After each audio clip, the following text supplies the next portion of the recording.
et bienvenue sur Médian TV. C'est parti pour la semaine africaine du climat. Elle vient de s'ouvrir à Libreville, la capitale gabonaise. Objectif, préparer les réponses africaines avant la COP27 prévue en novembre prochain en Égypte. Pour l'Afrique, continent le moins pollueur mais qui subit le plus les effets du changement climatique, cette prochaine COP27 ne sera réussie que si elle débouche sur la mise en œuvre des décisions prises lors de la COP26 à Glasgow en Écosse l'année dernière. Nous faisons justement le point sur la vulnérabilité climatique du continent avec notre invité. Il s'agit de Marc Ona Essangui. Il est le secrétaire exécutif de l'ONG Brain Forest depuis Libreville. Bonjour à vous, Marc Ona.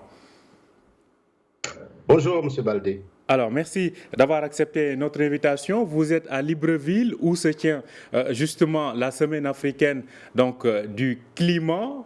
Quels sont les objectifs précis de cette semaine africaine du climat avant la COP27? Alors, merci pour cette opportunité qui m'est offerte pour essayer de donner mon avis par rapport à ce qui se déroule à Libreville, c'est-à-dire le sommet africain, pour préparer la COP27 en Égypte. Alors, je pense que pour chaque COP organisée par les Nations Unies sur le climat, les pays africains se retrouvent pour définir une stratégie commune pour affronter, disons, les positions du monde occidental, des grandes puissances, par rapport à la problématique du climat. C'est le sens donné à cette réunion qui regroupe des experts, des organisations internationales, la société civile africaine et bien d'autres partenaires internationaux. Donc, il y a plusieurs pays qui sont donc réunis à Libreville, dont le Maroc qui participe effectivement à cette semaine. Alors, justement, ceci intervient à l'heure où on assiste à des catastrophes quand même naturelles qui se multiplient à travers le monde. Dans notre journal, nous parlions tout à l'heure du Pakistan, dont le tiers du pays se retrouve aujourd'hui sous les eaux. Mais en Afrique aussi, on parle d'une sécheresse presque sans précédent dans la corne de l'Afrique. Justement, quels sont aujourd'hui les principaux ou les principales doléances, les principales attentes des pays africains par rapport à cette COP27 qui se profile à l'horizon? Alors, je pense que l'Afrique doit arrêter d'être le mendiant international par rapport à ce type de problème. À chaque COP, l'Afrique se rend en tendant la main, comme si les solutions africaines doivent être trouvées par les autres, c'est-à-dire les grandes puissances qui ont déjà mis en place des stratégies de développement, des stratégies de transformation de leurs économies, de leur pays. Mais l'Afrique est toujours en train d'aller vers ces réunions en pensant revenir avec des financements, alors que nous sommes capables, nous-mêmes, en Afrique, de mobiliser des financements pour venir à bout des catastrophes que nous connaissons aujourd'hui.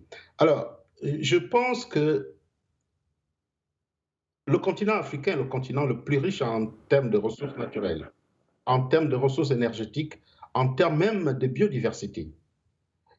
Pourquoi, à chaque fois, aller à ces réunions et revenir avec le même slogan, on a échoué, les grandes puissances n'ont pas honoré leurs promesses de financement, etc., etc. Mais quand nous allons à ces réunions, qu'est-ce que nous mettons sur la table pour que ces grandes puissances nous prennent au sérieux? Ce sont des grands pollueurs, comme vous l'avez si bien dit. Est-ce que l'Afrique est sous-polluée? Je ne pense pas. Il faut définir un certain nombre de pollutions. Nous sommes devenus aujourd'hui, l'Afrique est devenue aujourd'hui, par exemple, la poubelle de l'humanité avec tout ce qui est déversé en termes de véhicules polluants. L'Afrique est devenue le continent où on vient chercher des ressources énergétiques, on vient chercher des ressources naturelles pour développer le monde, c'est-à-dire même l'Afrique. Comment ne pas faire de ce potentiel une sorte d'élément pour peser dans les négociations? Moi, c'est la grande question que je me pose. Justement. Alors, comme je le disais tout à l'heure, est-ce que aujourd'hui, vu tout ce qu'on est en train de vivre, je faisais état de la Corne de l'Afrique qui connaît donc sa 5e année de saison de pluie ratée et il s'agit en tout cas d'une sécheresse historique qui prévaut. Selon vous, alors, vous dites qu'il faut que l'Afrique compte sur elle-même. Quelles sont les solutions africaines qui peuvent s'imposer aujourd'hui et qui sont réalisables, qu'on sorte peut-être de la théorie pour être beaucoup plus concret sur le plan pratique? Exactement. Je pense que chaque coin de l'Afrique dispose de ses solutions, les solutions traditionnelles. Faut jamais euh, euh, dénoncer ou bien renoncer à cette connaissance traditionnelle que nous avons. Vous parlez de la Corne de l'Afrique. Je pense qu'aujourd'hui, peut-être que le phénomène est devenu beaucoup plus conséquent avec les changements climatiques. La plupart des pays qui connaissent ces phénomènes les populations ont toujours été à l'origine des solutions locales. Il faut des solutions locales. Est-ce que dans les réflexions qu'on fait dans ces types de forums, on associe des locaux à proposer des solutions? La sécheresse est un phénomène naturel, par exemple. Alors, comment faire en sorte que les populations arrivent à trouver des solutions? Et ce sont des solutions locales. On a tendance à oublier, quel que soit le phénomène naturel, on a tendance à oublier que ceux qui sont là, ils y sont depuis des militaires. Ça veut dire qu'ils affrontent certains phénomènes à ces populations de proposer des solutions et ce sont ces solutions qui seront étudiées, qui seront vendues à l'international pour pouvoir avoir des financements. Mais malheureusement, à chaque fois qu'on y va, les solutions viennent d'ailleurs, mais qui ne sont pas adaptées aux phénomènes naturels. Mais les Africains... Alors, est-ce que dans ce sens, vous qui connaissez bien, en tout cas, l'univers environnemental sur le continent, quels sont, par exemple, des types de solutions que vous pouvez nous donner en exemple, qui sont aujourd'hui réalisables? Alors, je prends le cas de la déforestation. La déforestation est un phénomène climatique que nous sommes en train de causer nous-mêmes.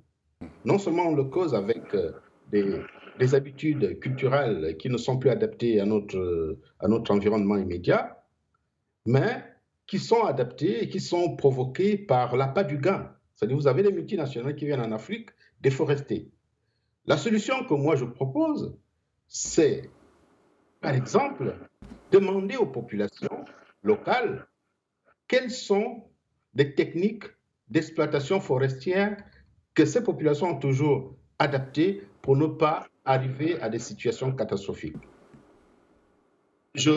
Nous avons dans nos différents pays des essences qui atteignent des diamètres impressionnants. Pourquoi ces essences atteignent des diamètres impressionnants? Parce qu'il y a des interdits dans nos populations pour ne pas porter atteinte à telle ou telle essence, pour ne pas porter atteinte à telle ou telle espèce animale.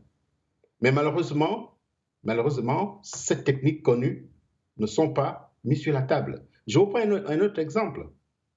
En termes de pollution de l'air, est-ce que nous sommes obligés d'accepter des vieux véhicules qui sont à l'origine rejetés en Occident et qui inondent l'Afrique aujourd'hui?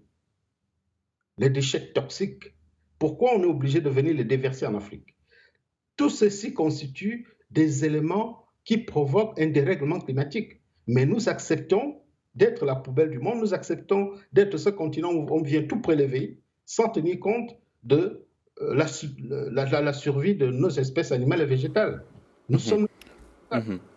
Effectivement. En tout cas, je pense que c'est une réflexion qui mérite d'être, en tout cas, prise très au sérieux. Aussi, si je reste sur, en tout cas, l'actualité, on parle aujourd'hui, selon les projections de l'ONU, environ 22 millions de personnes sont menacées de famine rien qu'en Afrique de l'Est, parce que ces pays connaissent une sécheresse, comme on le disait, sans précédent. Alors, on sait que l'Afrique compte aussi l'un des poumons en termes d'oxygène de l'humanité. Je fais référence notamment aux forêts d'Afrique centrale.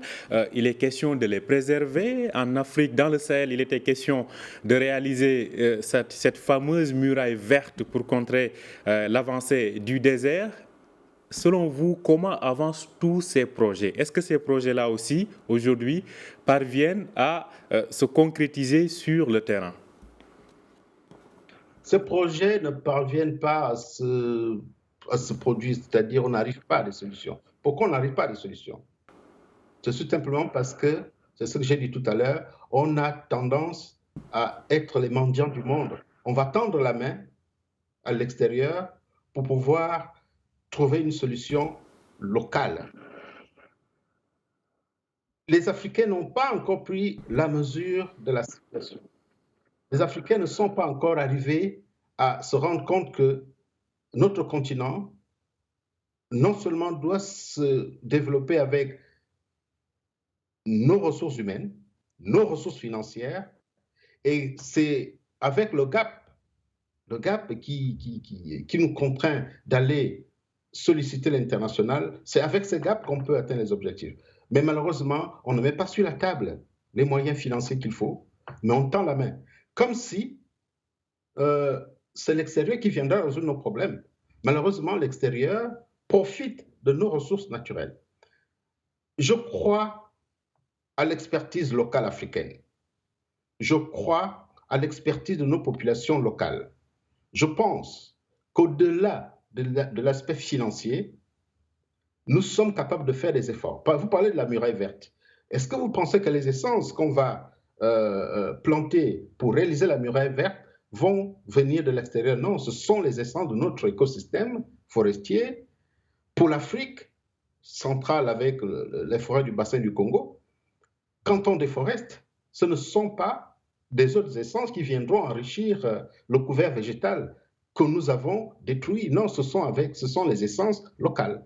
Donc, il faut d'abord faire un travail scientifique avec les experts africains, je dis bien les experts africains, qui maîtrisent bien la situation écologique de notre continent, avant d'aller tendre la main à l'international. Faire appel donc à l'expertise locale avant d'aller voir ce qui se... de faire appel donc à l'expertise étrangère. Alors vous êtes actif dans le monde des ONG.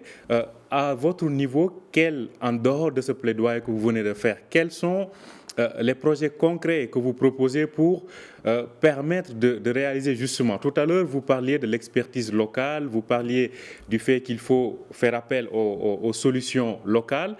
En termes de plan stratégique, en tant qu'ONG, quelles sont aujourd'hui vos principales propositions aussi pour préserver les forêts notamment? La proposition que nous faisons est une proposition qui va dans le sens de diminuer la déforestation. La déforestation est occasionnée par des grandes multinationales qui viennent prélever la ressource forestière dans nos différents pays. Est-ce qu'en continuant à attribuer des permis forestiers, on préserve notre écosystème? Non. Ce sont des envies économiques qui font en sorte qu'aujourd'hui, les différents gouvernements de notre pays n'ont pas pris conscience du fait qu'à force de forester, on fait avancer le désert. On peut diminuer la déforestation. C'est pour ça que nous sommes dans un projet d'observation indépendant de forêt pour que nos différents pays se rendent compte que nous avons besoin de gérer de manière rationnelle nos écosystèmes forestiers. Ça, c'est de un. L'autre élément qui nous engage sur le terrain, c'est la prise en compte du cadastre forestier.